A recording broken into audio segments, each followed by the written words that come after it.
يا أيها الناس اتقوا ربكم الذي خلقكم من نفس واحدة وخلق منها زوجها وبث منهما رجالا كثيرا ونساء واتقوا الله الذي تساءلون به والأرحام إن الله كان عليكم رقيبا صدق الله العظيم رب اشرح لي صدري ويسر لي أمري واحلل عقدة من لساني يفقهوا قولي اللهم ربنا ألهمنا رشدنا واعذنا من شرور أنفسنا اللهم أرنا الحق حقا وارزقنا اتباعه وأرنا الباطل باطلا وارزقنا اجتنابه اللهم وفقنا لما تحب وترضى اللهم آنس وحشتنا في قبورنا وارحمنا بالقرآن العظيم اللهم اجعله لنا إماما ونورا وهدى ورحمة اللهم ذكرنا منه ما نسينا وعلمنا منه ما جهلنا وارزقنا تلاوته آناء الليل وآناء النهار واجعله لنا حجة يا رب العالمین آمین۔ آج ہم اللہ کا نام لے کر سورہ نساء کا ترجمہ اور مختصر تشریح شروع کر رہے ہیں۔ جیسا کہ میں آپ کو بتا چکا ہوں کہ قرآن مجید میں مکی اور مدنی صورتوں کے جو گروپ ہیں ان میں سے پہلا گروپ 5 صورتوں پر مشتمل ہے۔ مکی صورت صرف سورہ فاتحہ ہے، حجم میں بہت چھوٹی، معنی میں، مفہوم میں، عظمت میں، فضیلت میں بہت بڑی۔ اس کے بعد 4 صورتیں جو ہیں وہ مدنی ہیں، بقرہ، نساء، آل عمران اور مائدہ۔ اور یہ جو 4 صورتیں ہیں یہ دو صورتوں کے 2 جوڑوں کی شکل میں ہیں۔ سورۃ البقرہ، سورۃ آل عمران، یہ الزہراوین، خود حضور نے ان کو ایک نام دیا مشترک،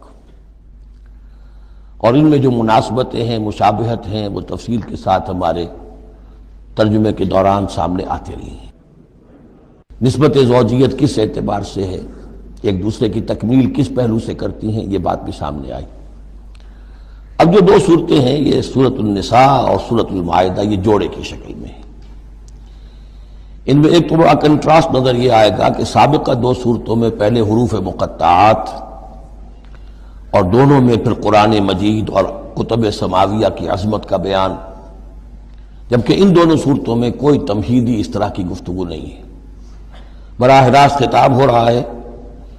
البتہ یہ فرق ہے وہ نسبت زوجیت کے اعتبار سے کہ سورہ نساء میں خطاب ہے یا ایھا الناس، اے لوگو، خطاب عام ہے، اور سورۃ المائدہ کا آغاز ہوتا ہے یا ایھا الذین آمنوا، وہاں خاص ہے، انسانوں میں سے جو لوگ ایمان کے دعوے دار ہوں۔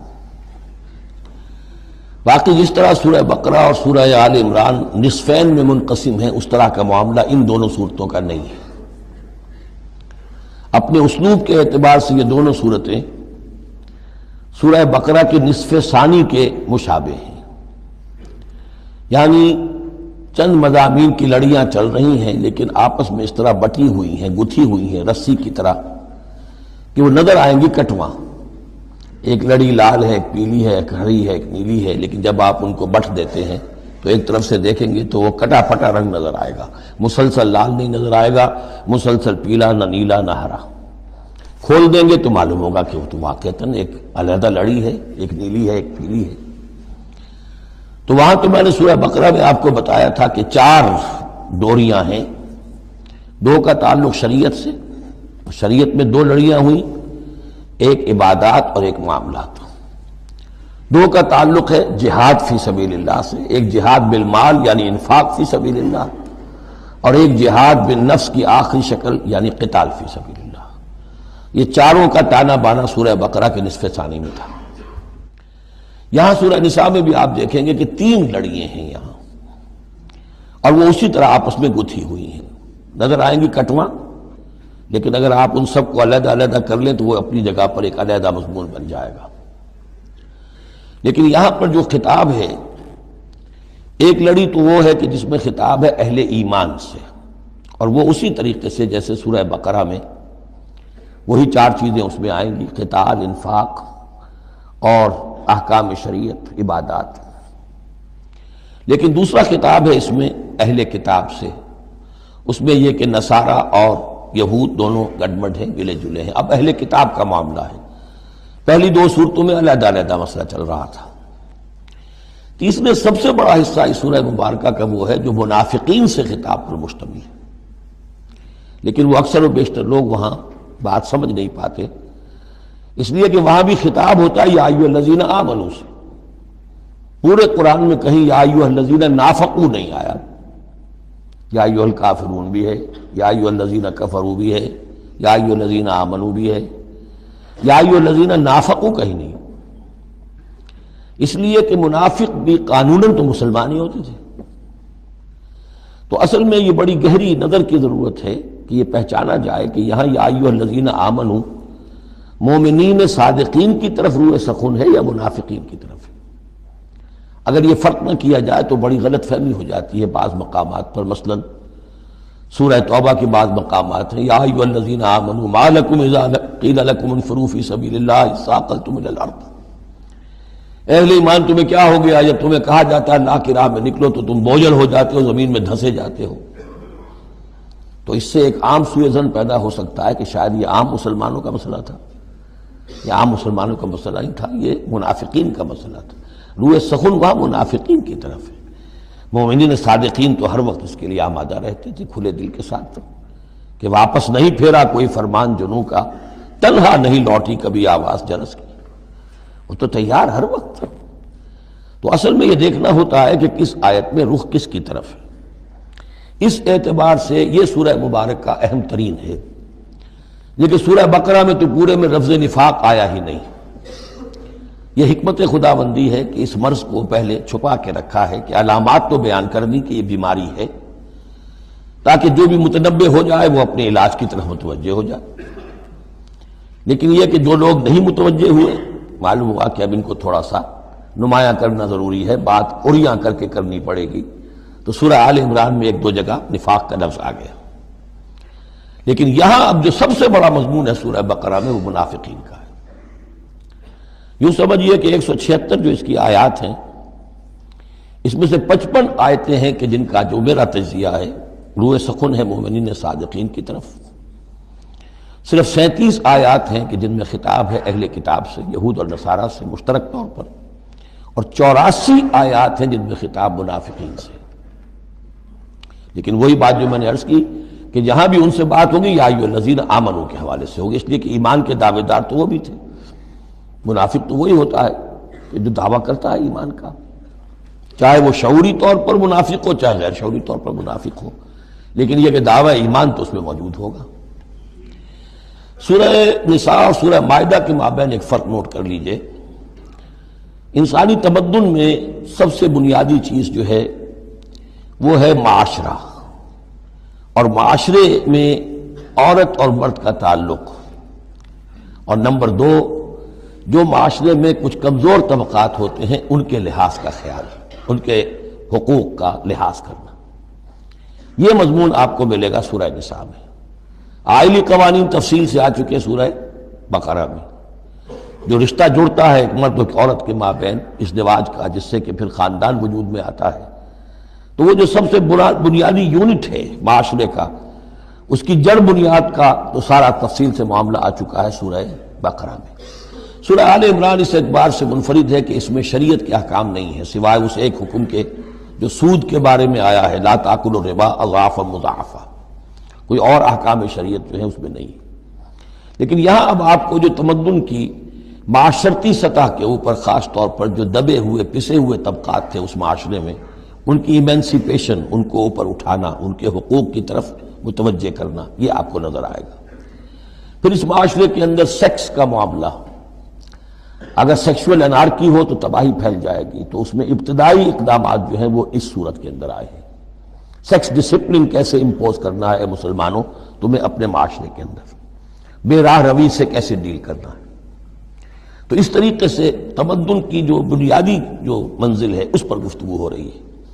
سورہ مائدہ میں جا کر پھر جو تمدن کی بلند ترین منزل ہے ریاست، اور یہ کہ پھر اعلیٰ سطح کے اوپر عدالتی نظام، چوری ڈاکہ وغیرہ کا سد باب، اس کے لیے کیا حدود ہیں، اس کے لیے کیا تعزیرات ہیں، یہ بھی آگے آئیں گی۔ باقی سورہ نساء میں جیسے ہے ویسے ہی سورہ مائدہ میں بھی اہل کتاب سے بھی آخری خطاب ہوگا۔ تو جیسا کہ میں نے عرض کیا تھا کہ یہ پہلا گروپ جو ہے اس میں دو لڑیاں ہیں۔ ایک ہے یہ شریعت کا گروپ ہے، شریعت شروع ہو رہی ہے، بلو پرنٹ اس کا سورہ بقرہ سے، اس کے تکمیلی احکام سورہ مائدہ میں، اور دوسرا اس میں خطاب ہے اہل کتاب کے ساتھ، وہ بھی تدریجاً بڑھ کر آخری باتیں وہ ہے کہ جو پھر سورہ مائدہ میں ہمیں ملیں گی۔ بس اتنی تمہید، اور اس میں بھی خاصا وقت صرف ہو گیا ہے۔ یا ایھا الناس اتقوا ربکم الذی خلقکم من نفس واحدۃ۔ اب دیکھیے معاشرتی مسائل کے ضمن میں گفتگو ہے تو ایسی بنیادی بات سے شروع کی ہے، اے لوگوں اپنے اس رب کا تقوی اختیار کر لو جس نے تمہیں ایک جان سے بنایا، وَخَلَقَ مِنْهَا زَوْجَهَا، اور اسی سے اس کا جوڑا بنایا۔ یہاں یہ نوٹ کرنے والی بات ہے کہ یہاں حضرت آدم کا لفظ نہیں ہے کہ آدم سے ان کا جوڑا بنایا، بلکہ نفس سے بنایا۔ اس میں وہ بات پوری طریقے سے ایکوموڈیٹ ہو سکتی ہے کہ یہاں مراد کیا ہے؟ نوع ایک ہے، جن سے دو ہیں، بکرا بکری نوع ایک ہے، جنس دو ہے، ایک ہی نوع سے، اسی نوع سے تمہارا جوڑا بنایا۔ ہیومن بینگز ہومو سیپینس نوع ایک ہے، سپیشیز ایک ہے، لیکن اس کے اندر ہی سے وہ سیکشول ڈفرینسیشن جو ہوئی ہے اس کے حوالے سے جوڑا بنا ہے۔ یا ایھا الناس اتقوا ربکم الذی خلقکم من نفس واحدۃ وخلق منها زوجها وبث منہما، اب یہاں پر مراد ہیں وہی آدم اور حوا، ان دونوں سے پھیلا دیے زمین میں کثیر تعداد میں مرد اور عورت، رجالا کثیرا ونساء۔ یعنی اس تمدن انسانی کو اگر آپ ٹریس کریں گے، پیچھے لے جائیں گے، تو اس کی ایک کامن اس کی بگننگ ہے، ایک انسانی جوڑا آدم اور حوا۔ اس رشتے میں پوری نوع انسانی جو ہے رشتہ اخوت میں منسلک ہو جاتی ہے، اس لیول پر جا کر۔ ایک ہے سگے بہن بھائی، ایک ہے دادا دادی پر جا کر کزنز مل جائیں گے، پردادا پردادی پر جا کر اور ایک لمبا بس حلقہ ہو جائے گا۔ چلتے جائیے تو آدم و حوا کی نسل جو ہے وہ جا کر آخر بالآخر ایک پیرنٹس ہیں، ایک کپل ہے، آدم اور حوا۔ واتقوا اللہ الذی تساءلون بہ والارحام، اور اس دیکھیے ایک ہی آیت میں دوسری مرتبہ پھر تقوی کا حکم، اور تقوی اختیار کرو اس اللہ کا جس کا تم ایک دوسرے کو واسطہ دیتے ہو۔ آپ کو معلوم ہے کہ دنیا میں فقیر بھی مانگتا ہے تو اللہ کے نام پر مانگتا ہے، اللہ کے واسطے مانگتا ہے، اور اکثر و بیشتر معاملات جو تمدنی ہوتے ہیں، گھریلو جھگڑے ہوں، ان کو بھی جب نمٹانا ہوتا ہے تو آخر کار کہنا پڑتا ہے کہ اللہ کا نام مانو اور تم یہ بات چھوڑ دو، اپنی اس ضد سے باز آ جاؤ۔ تو جہاں آخری اپیل کرنی ہے اللہ کے حوالے سے تو اس کا تقوی اختیار کرو، تو یہ جھگڑے ہو گئی نہیں، اس کے احکام پر چلو۔ اس نے سوسائٹی کے مختلف طبقات کے حقوق معین کر دیے، مرد کے حقوق، عورت کے حقوق، رب المال کے حقوق، عامل کے حقوق، مضاربت ہے تو ایک وہ ہے کہ جس کا سرمایہ ہے اور ایک وہ ہے کہ جو کام کر رہا ہے، دونوں کے کیا حقوق ہیں، کیا اختیارات ہیں۔ اگر ان کی پیروی کی جائے، ان کی پابندی کی جائے تو جھگڑا نہیں ہوگا۔ والارحام، اور رحمی رشتوں کا لحاظ رکھو۔ یہ وہ رحمی رشتہ ہے جیسا کہ میں نے بتایا، والدہ پر جا کر بہن بھائی ایک ہو گئے، دادی پر جا کر ایک اور بڑی تعداد میں ایک ہو گئے، یہ رحمی رشتے ہیں۔ لیکن انہی رحمی رشتوں کو پھیلاتے چلے جائیے تو کل بنی آدم، اور جتنے بھی بنات حوا ہیں وہ سب ایک ہی نسل سے، ایک ہی باپ اور ایک ہی ماں کی اولاد ہیں۔ ان اللہ کان علیکم رقیبا، یقیناً اللہ تعالیٰ تم پر نگران ہے۔ یہ تقویٰ کی روح ہے۔ اگر یہ خیال رہے کہ میں کسی کی نگاہ میں ہوں، کوئی مجھے دیکھ رہا ہے، میرا ہر عمل اس کی نگاہ میں ہے، چھپا ہوا نہیں ہے، چاہے میں نے سب دروازے بند کر دیے، کھڑکیاں بند کر دی اور پردے لگا دیے، سب کچھ ہو گیا، لیکن ایک آنکھ سے میں نہیں چھپ سکتا۔ ان اللہ کان علیکم رقیبا، اگر یہ مستحضر رہے تو پھر تقویٰ ہوگا، پھر اللہ کے حکم کی پابندی کی جائے گی۔ اب دیکھیے یہ حکمت نبوت ہے صلی اللہ علیہ وسلم، اس آیت کو حضور نے خطبہ نکاح میں شامل کیا، کیونکہ نکاح کا موقع کیا ہوتا ہے کہ ایک مرد ایک عورت کے درمیان پھر وہی رشتہ ازدواج قائم ہو رہا ہے، آدم کا ایک بیٹا، حوا کی ایک بیٹی، پھر اسی رشتے میں منسلک ہو رہے ہیں جس میں کہ آدم اور حوا تھے، جس طرح ان سے نسل پھیلی ہے اب ان سے آگے نسل بڑھے گی۔ لیکن یہ کہ اس پورے معاشرتی معاملے میں، خاندانی معاملات میں، آئلی معاملات میں، جیسے سورہ بقرہ میں ہم نے دیکھا کتنی مرتبہ واتقوا اللہ واتقوا اللہ واتقوا اللہ، تقویٰ نہیں ہوگا تو پھر خالی قانون جو ہے اس کے اندر وہ تاثیر نہیں ہوا کرتی۔ قانون کو تو تختہ مشق بھی بنایا جا سکتا ہے، وَلَا تَتَّخِذُوا آیَاتِ اللَّهِ هُزُوًا، اللہ کی آیات کا ٹھٹا ہی نہ بنا دو کہ قانون کا تقاضا تو پورا ہو رہا ہے لیکن اس کی جو روح ہے وہ بالکل ختم ہو جاتی ہے۔ وَآتُوا الْيَتَامَىٰ أَمْوَالَهُمْ، اور وہ جو دبے ہوئے طبقات ہیں ان میں سے یتیم ایک اہم طبقہ تھا، ان کے کوئی حقوق نہیں تھے، مال ان کے ہڑپ کر لیے جاتے تھے، کمزور تھے۔ وَآتُوا الْيَتَامَىٰ أَمْوَالَهُمْ وَلَا تَتَبَدَّلُوا الْخَبِيثَ بِالطَّيِّبِ، ان کا مال جو ہے اس میں سے اچھا مال لے لیا، برا ان کو اپنا برا مال ان میں شامل کر دیا۔ انہیں کیا پتہ چلا؟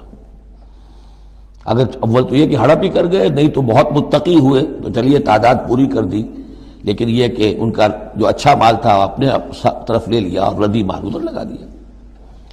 وَلَا تَأْكُلُوا أَمْوَالَهُمْ إِلَىٰ أَمْوَالِكُمْ، اور ان کے مال اپنے مالوں میں شامل کر کے ہڑپ نہ کرو۔ إِنَّهُ كَانَ حُوبًا كَبِيرًا، یقیناً یہ بہت بڑا گناہ، بہت بڑے بوال کی بات ہے۔ وَإِنْ خِفْتُمْ أَلَّا تُقْسِطُوا فِي الْيَتَامَىٰ، اور اگر تمہیں اندیشہ ہو کہ تم یتیم بچیوں کے بارے میں انصاف نہیں کر سکو گے، یعنی یتیم ایک تو لڑکا ہوا، چلیے اس کی ایک زندگی ہے، ایک خاص حد کو پہنچنے کے بعد وہ ایک انڈیپینڈنٹ لائف اختیار کر لے گا۔ یتیم لڑکی کا معاملہ یہ ہوتا تھا کہ وہ یہ کہ کوئی ولی ہے، اس سے انہیں نکاح بھی کر لیا لڑکی سے تاکہ اس کا مال بھی قبضے میں آ جائے، اور چونکہ یتیم ہے اس کے پیچھے اس کے حقوق کی نگہداشت کرنے والا کوئی ہے ہی نہیں۔ اگر ماں باپ ہوں تو ظاہر بات ہے کہ پھر وہ بچی کے حقوق کے بارے میں بھی تو کچھ بات کر سکیں، لہذا جس طرح چاہیں اس پر ظلم کرے، ان کا کوئی پرسان حال نہیں۔ تو اس میں خاص طور پر کہ یتیم ایک تو ہے لڑکا اور ایک لڑکی یتیم۔ وَآتُوا الْيَتَامَىٰ، اسے منکرین سنت نے، منکرین حدیث نے اس آیت کو مختلف طریقے سے وہ تعبیر کیا ہے، لیکن وہ میں یہاں اس وقت بیان نہیں کر سکتا۔ جو مفہوم میں صحیح سمجھتا ہوں، جو سلف سے چلا آ رہا ہے، جو حضرت عائشہ صدیقہ رضی اللہ تعالی عنہا سے مروی ہے، تو میں وہی بات بیان کر رہا ہوں۔ یہاں جو ہے دوسری آیت میں، یہ تیسری آیت میں وہ یتامہ سے مراد ہیں یتیم بچیاں، یتیم خواتین۔ وَإِنْ خِفْتُمْ أَلَّا تُقْسِطُوا فِي الْيَتَامَىٰ فَانكِحُوا مَا طَابَ لَكُم مِّنَ النِّسَاءِ مَثْنَىٰ وَثُلَاثَ وَرُبَاع، تو پھر یہ ہے کہ تم ان یتیم بچیوں سے نکاح مت کرو، اور تمہیں جو پسند ہو، اگر ضرورت ہے 2 3 3 4 کی حد تک تمہیں اجازت ہے، نکاح کر سکتے ہو۔ تعدد ازدواج کی یہی آیت قرآن مجید میں، لیکن یتیم بچیوں کے تم ولی بن کر کہیں اور ان کی شادی کرو تاکہ ان کے حقوق کے لیے پاسبان بن کر تم کھڑے ہو سکو، ورنہ یہ کہ تم نے انہیں اپنے گھروں میں ڈال دیا تو پھر ان کے حقوق کا کون ہوگا جو باز پرس کر سکے تم سے۔ فَإِنْ خِفْتُمْ أَلَّا تَعْدِلُوا، البتہ یہ جو ہم نے آزادی دی ہے 2 2 3 3 4 4، اس کی ایک شرط ہے، اور وہ یہ کہ اگر 2 شادیاں ہیں، 3 ہیں، 4 ہیں تو عدل ہو۔ وَإِنْ خِفْتُمْ أَلَّا تَعْدِلُوا، اگر تم ان میں برابری نہ کر سکو، یہ اندیشہ ہو، فَوَاحِدَةً، تو پھر ایک ہی شادی کرو، ایک ہی بیوی، اس سے زائد نہیں۔ او ما ملکت ایمانکم، اور دوسرا کھاتا یہ ہے، یا جو تمہاری ملک یمین ہو، جو لونڈیاں ہوں، جو جنگوں میں غزوات میں جو بھی آتی تھی، وہ ایک علیحدہ معاملہ ہے، ان کی تعداد کے اوپر کوئی تعین نہیں ہے، لیکن پھر شادی ایک ہوگی۔ اگرچہ اس میں آگے چل کر بات آ جائے گی کہ اس انصاف میں قلبی رجحان اور میلان شامل نہیں ہے، جو چیز گنتی کی ہو سکتی ہے، ٹائم کتنا گزار رہے ہو، کس بیوی کے پاس کتنا، سب اس میں مساوات ہونی چاہیے۔ نان نفقہ کیا دے رہے ہو، کپڑے کیسے دے رہے ہو، ان تمام چیزوں میں جو کاؤنٹ ہو سکتی ہیں، جو مادی چیزیں ہیں، جو دیکھی بھالی جا سکتی ہیں، اس میں انصاف اور عدل لازم ہے۔ البتہ دلی رجحان اور میلان جس پر کہ انسان کو قابو نہیں ہوتا، اس میں گرفت نہیں ہے۔ ذالک ادنیٰ اللہ تعولوا، یہ اس سے قریب تر ہے کہ تم ایک ہی طرف کو نہ جھک پڑو، کہ ایک ہی بس بیوی کی طرف سارا میلان ہے، رجحان ہے، اور جیسا کہ آگے آئے گا کہ دوسری جو ہے یا دوسری جو ہیں وہ معلق ہو کر رہ گئی ہیں کہ نہ وہ شوہروں والی ہیں اور نہ وہ آزاد ہیں کہ کہیں اور نکاح کریں۔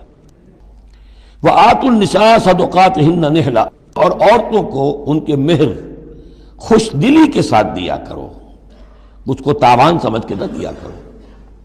یہ صدقات جو ہے صداق کی جمع ہے، اور صدقے کی جمع ہے صداقات، دال پر زبر ہو تو صدقے کی جمع، اور دال پر پیش ہے صدقات تو یہ صداق کی جمع ہے۔ فَإِن تِبْنَ لَكُمْ عَنْ شَيْءٍ مِّنْهُ نَفْسًا، پھر اگر وہ خود اپنی مرضی سے، اپنی رضامندی سے اس میں سے کوئی چیز تمہیں دے دیں، تم نے مہر جو انہیں دیا تھا وہ تم نے ادا کر دیا، اب وہ تمہیں کوئی ہبہ کر رہی ہیں، تمہیں اس میں سے کوئی چیز جو ہے ہدیہ کر رہی ہیں، تحفہ دے رہی ہیں، تو کوئی حرج نہیں۔ فَكُلُوهُ هَنِيئًا مَرِيئًا، تو تم اسے استعمال میں لاؤ، کھاؤ لچتا پچتا، اس میں کوئی حرج نہیں ہے، لیکن یہ ہے کہ وہ ہو ان کی مرضی سے، زبردستی نہیں، جبر کر کے نہ لے لیا جائے۔ فَإِن تِبْنَ لَكُمْ عَنْ شَيْءٍ مِّنْهُ نَفْسًا، بالکل اپنی مرضی سے۔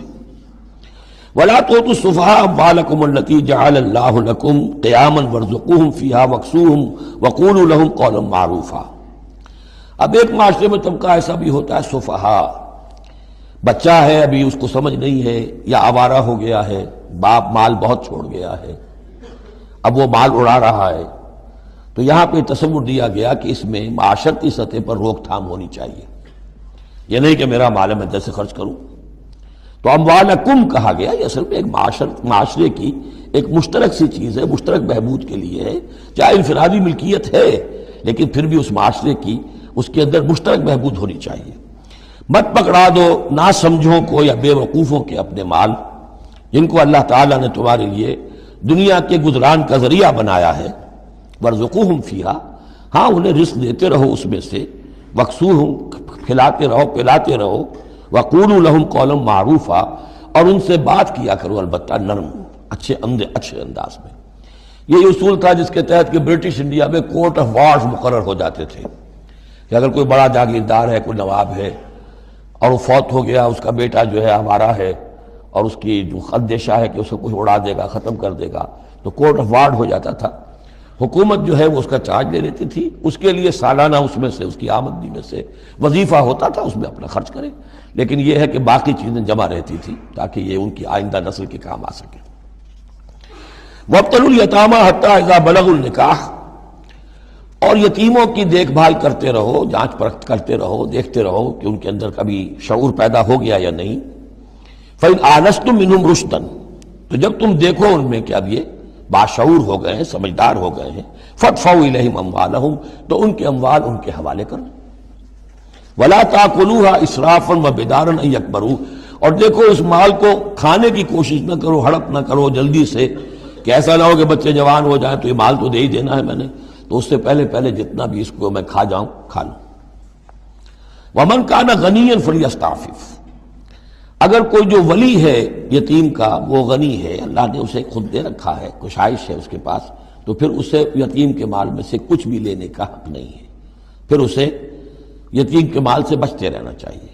وَمَنْ كَانَ فَقِيرًا، اور اگر کوئی خود تنگ دست ہے، محتاج ہے، اب ظاہر بات ہے وہ یتیم کی کچھ نگہداشت بھی کر رہا ہے، اس کا کچھ وقت بھی اس پہ صرف ہو رہا ہے، تو فَلْيَأْكُلْ بِالْمَعْرُوفِ، تو معروف طریقے سے، بھلے انداز میں، جو کہ معقول انداز ہو، اس میں سے اگر وہ یتیم کے مال میں سے کچھ کھا بھی لے تو کوئی حرج نہیں۔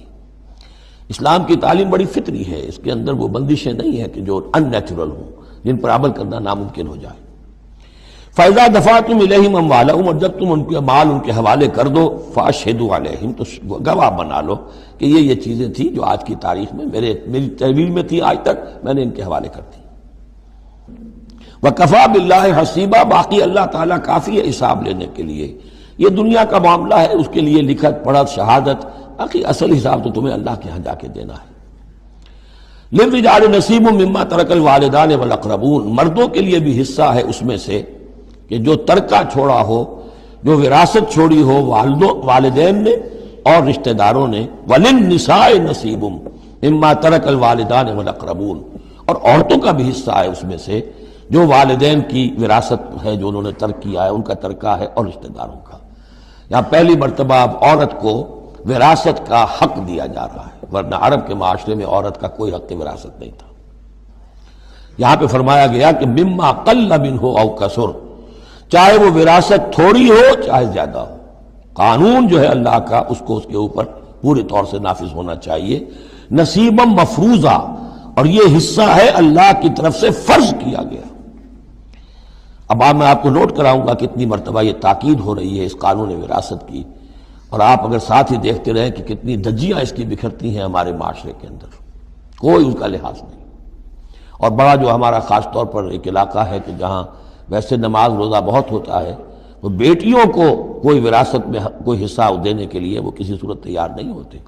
شریعت کے کچھ چیزیں جو ہیں وہ بہت اہم ہیں، اور شریعت کی یہ چیزیں جو ہیں کس قدر تاکید کے ساتھ آ رہی ہیں، یہ کہتے ہیں یہ رواج کے تحت ہوگا۔ وَإِذَا حَضَرَ الْقِسْمَةَ أُولُو الْقُرْبَى، اور جب وراثت کی ترکے کی تقسیم ہو رہی ہو تو اب اگر وہاں کچھ قرابت دار بھی آ جائیں، والیتامى یتیم بھی آ جائیں، والمساکین کچھ محتاج بھی آ جائیں، فارزقوہم منہ وقولوا لہم قولا معروفا، تو انہیں بھی کچھ دے دلا دو اس میں سے، کیونکہ اس وقت دیکھ رہے ہیں تقسیم ہو رہی ہے، وہ بالکل محتاج ہیں، تو احساس محرومیت جو ہے اس کو کسی نہ کسی درجے میں جو بھی اس کے اندر کچھ ان کی مداوع ہو سکتا ہو کرو۔ وقولوا لہم قولا معروفا، ان سے بات کرو تو بڑے اچھے انداز میں، جھڑکو نہیں کہ ہماری وراثت تقسیم ہو رہی تم کون آ گئے یہاں پہ۔ وَلْيَخْشَ الَّذِينَ لَوْ تَرَكُوا مِنْ خَلْفِهِمْ، ڈرتے رہنا چاہیے ان لوگوں کو کہ اگر انہوں نے بھی چھوڑے ہوتے اپنے پیچھے ذُرِّيَّةً ضِعَافًا، چھوٹے بچے اپنی نسل چھوڑ کر اگر وہ گئے ہوتے اور یتیم بچے ہوتے ان کے، خافوا علیہم، تو کیسے کیسے اندیشے ہونے ہوتے اپنے ان بچوں کے بارے میں، فَلْيَتَّقُوا اللَّهَ، تو انہیں چاہیے کہ اللہ کا تقوی اختیار کریں کہ یہ یتیم جو اس وقت آ گئے یہ بھی کسی کے بچے ہیں، کوئی ان کا بھی باپ تھا، ان کے سر پر ہاتھ رکھو۔ وَلْيَقُولُوا قَوْلًا سَدِيدًا، اور بڑی صاف اور ستھری اور صحیح اور حق پر مبنی بات کرو۔ ان الذین یاکلون اموال الیتامی ظلما، یقیناً وہ لوگ کہ جو یتیموں کا مال ہڑپ کرتے ہیں ناحق، انما یاکلون فی بطونہم نارا، وہ اپنے پیٹوں میں بھر رہے ہیں آگ، وسیصلون سعیرا، اندر کی آگ تو اپنے پیٹوں میں ڈال رہے ہیں اور سموچے وہ خود آگ میں ڈال دیے جائیں گے، تو گویا کہ ایک آگ ان کے اندر ہوگی اور ایک جہنم کی آگ ان کے باہر ہوگی۔ یہ 10 آیتیں بڑی جامع ہیں، اور جس طریقے سے کہ سوسائٹی کے جو پسماندہ طبقات تھے ایک ایک کا خیال کر کے جس باریک بینی سے حکمت کے ساتھ احکام دیے جا رہے ہیں۔